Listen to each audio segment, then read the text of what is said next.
And we are back with another episode of the Julius Files. This is a milestone podcast. This marks my 100th podcast, and I don't know. The question is, have I actually gotten any better? I know that I've learned a little bit, and I'm about what I'm trying to do and the message that I'm trying to deliver, and this podcast is going to be on entrepreneurial and small business growth and mistakes that are made.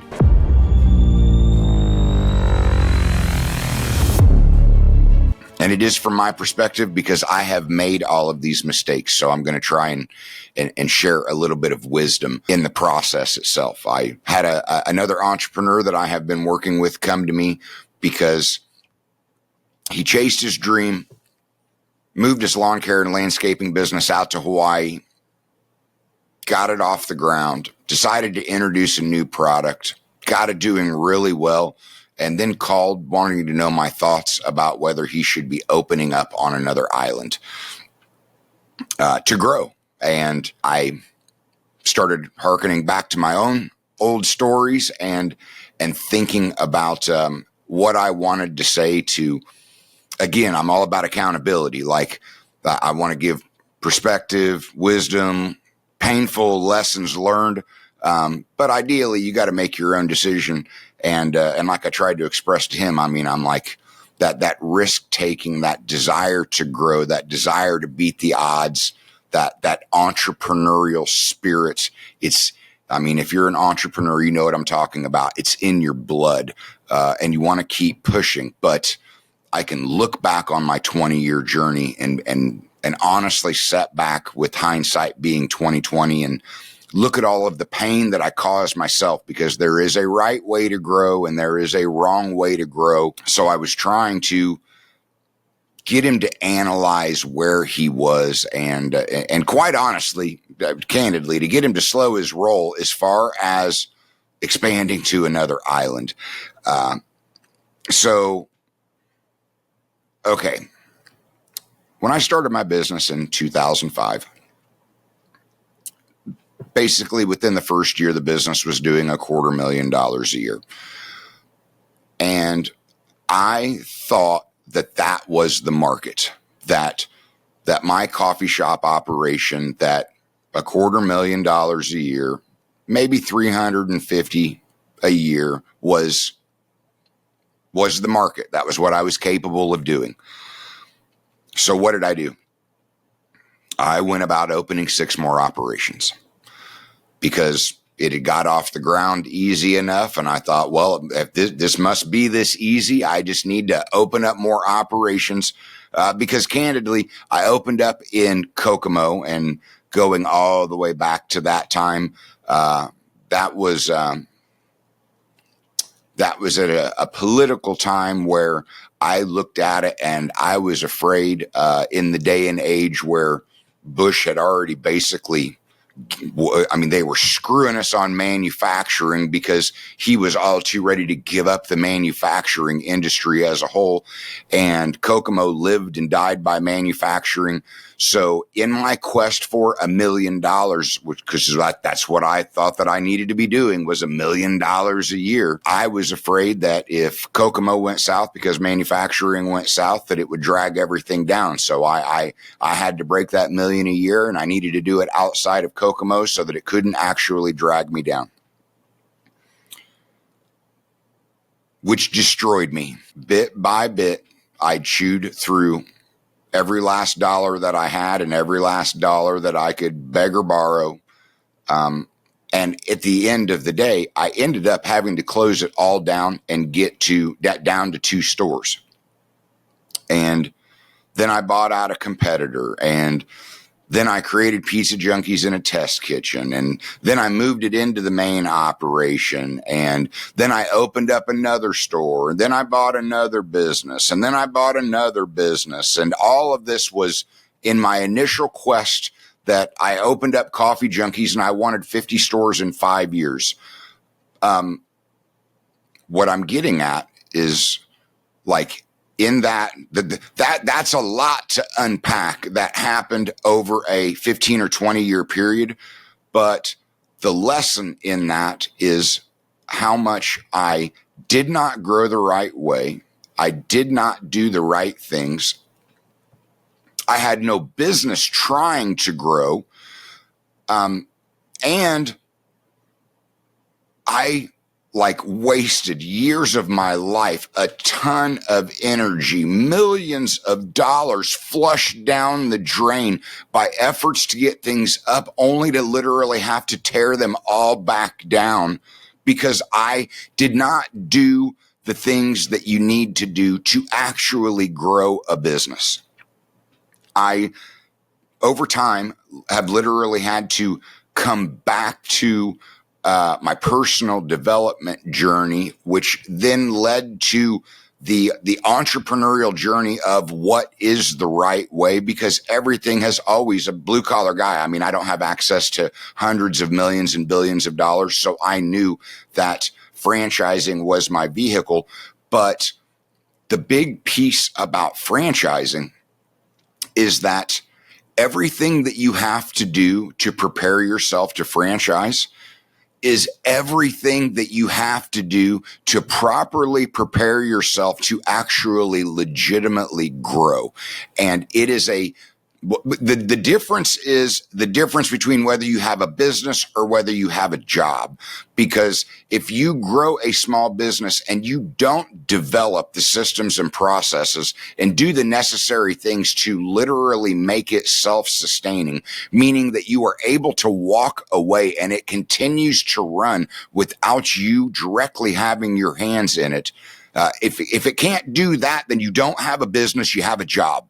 And then when you look into all of the things that you have to develop in franchising, it's like people will look at that and say, well, I'm not going to go down the path of franchising. And all I can do is look at them and say, well, then you're not going to go down the path of actually developing a legitimate business. And that's what I brought up to James. Is it was like, why would you be thinking about going to another island and trying to duplicate yourself when you are just now starting to gain traction? I'm saying that because, again, my first year in business, the first store did $250,000, but here I am in year 20. That same store did $1.7 million last year. Cool. How much pain do you think was in between the first year and the 20th year? Because I went about opening 6 more operations, and I went about buying a competitor, and I went about buying another business, and then I went about buying another business, and then I went about duplicating had I not done any of that shit, had I just opened the first operation and concentrated on literally developing it into a business and doing all of the things necessary for it to be self-sustaining, how much quicker would I have broke that $1 million mark? How much pain would I have avoided? How much legitimate suffering, self-inflicted, could I have avoided if I had just focused on that one operation and making it the best operation that it could be? Like, I can legitimately tell you, you don't have any business duplicating yourself until you start a business and you can walk away from it for 3 to 6 months and come back. And at a baseline, it's still operating the same way, but ideally it's operating better. When you can do that, that's when you should legitimately look at duplicating your business as a whole. And then then James was like, I still haven't figured out how to duplicate myself. And I'm like, yeah, because you don't have any systems and processes. You cannot duplicate yourself without legitimately having a written program to duplicate. This is what I do to get these results. This is what I do with these expectations. These are the quality controls that I have in place to ensure this same consistent product every single time. And then when you do get into the business itself, that is, upon scaling, that's the element that you lose is yourself. And that's the extra part of you have to inject yourself through culture, which means literally, again, developing a culture so that you literally go from you're not building a business, you're building people that are building a business. And your job is to continually invest in those people and provide them with the necessary tools for them to build your business under your vision with your expectations to consistently produce the same result that you would produce if you were doing it yourself. Because you cannot build your business and scale your business at the same time. I hope if you're watching on YouTube, leave it in the comments that you're picking up what I'm putting down, because the point is when it comes to focus, and at the end of this, I'll give you my, what's the word for it? There's a funny saying for focus, and it's completely like, but the point is, you think you're capable of multitasking. No one is capable of multitasking. If you divide your attention amongst multiple things, each one of them gets less attention. So I'm not saying that you can't walk and chew gum. I'm saying you cannot give great focus to multiple things at one time. So you think you can multitask, but none of them are getting your actual best effort. So you cannot concentrate on building a business and scaling a business effectively at the same time. You cannot concentrate on building systems and scaling a business at the same time. Like, there is an order here. If you are going to start a business, you're going to start it and you're going to get it off the ground, and you are building the customer base and you are figuring out what your processes and procedures and systems are.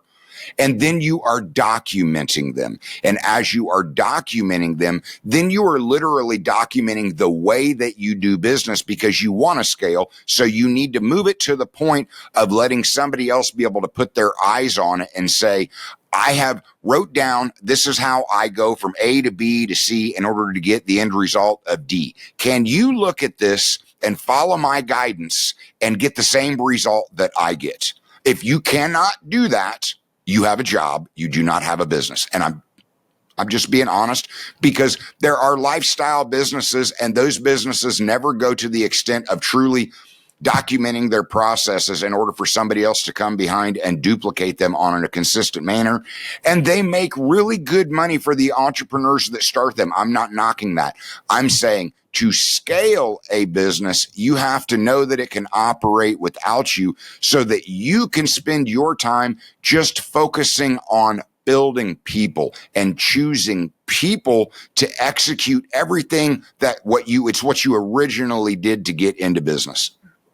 So when I started asking James, I started explaining to him that when it all came crashing down for me and I started sorting through the rubble, it was because, I wanted to learn, but I wanted to find out where I went wrong. And where I went wrong, one of my biggest problems was that I didn't have a training program. So I would train a trainer, and then they would go about training employees. And then they would leave, and the employee that they trained would become the trainer. And then they would go about training employees. Well, that second, third, and fourth rung never heard it out of my mouth. And out of my mouth was where all of the intricate detail was of how you do X, Y, and Z to actually produce an end result. So there was a lost in translation. So then I quickly realized I did not have an actual legitimate training program. So if I didn't have a legitimate training program, how can I expect everybody inside the operation to produce what I want them to produce on a consistent result? So then when I started looking into it, I realized through research, when you are training, you are absorbing information, you're comprehending it. The question is, how well are you comprehending it? Because all people learn differently. You learn one of three ways: by reading, by watching, by doing. So I set out to develop a training program, and I knew the training program because like, you can't look through a crystal ball and say, I just hired this person and they should know the best way that they learn, so they should just be able to tell me. Point being, I developed a training program that addressed all of those: by reading, by watching, by doing. So it was a training program that first started with the recipe book or the Bible, and it had the recipes and then a construction and description on the backside. And then I developed a video training program to complement the actual recipe Bible itself so that they could read it, they could watch it, and then once they watched it, then I would pair them up with a trainer and then they would do it, so that no matter their best way of learning, I provided a training module that fed for whichever one they imparted or received best. Then I took it a step further, and then I started creating a testing program to test comprehension, so that you got to get to consistency. And as I'm explaining all of this to James, I'm like, do you have any of that? No. Well, if you don't have any of that, should you really be trying to grow and expand? Because I can tell you, I opened up an operation. It looked like it was going to do great. I opened up 6 more operations, and all I did was cost myself a bunch of pain because I had to close down 5 of them. Like, I spent a shitload of money, years of my life, only to have to shut it all down because I didn't have any training program. I didn't have any processes or systems for people to follow to literally produce the result that I wanted them to produce on a consistent basis. And again, that is the difference between a job and a business. Because a job is you're going in there, you're always working with the people, and you are ensuring that you're on site and that your customers are always taken care of, and that your people are always producing the result that you want them to produce.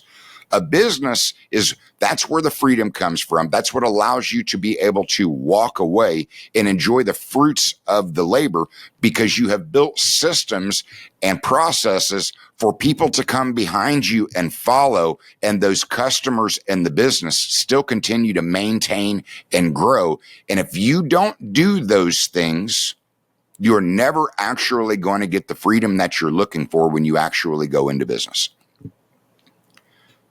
It is a must-have if you want the business to continue to thrive without your hands directly on the wheel, because you have to be able to produce a consistent result. And if people do not have a very specific system to follow, they will ad lib. And if you walked away from 3 months with no systems for them to follow, I promise what you came back to, you would not recognize.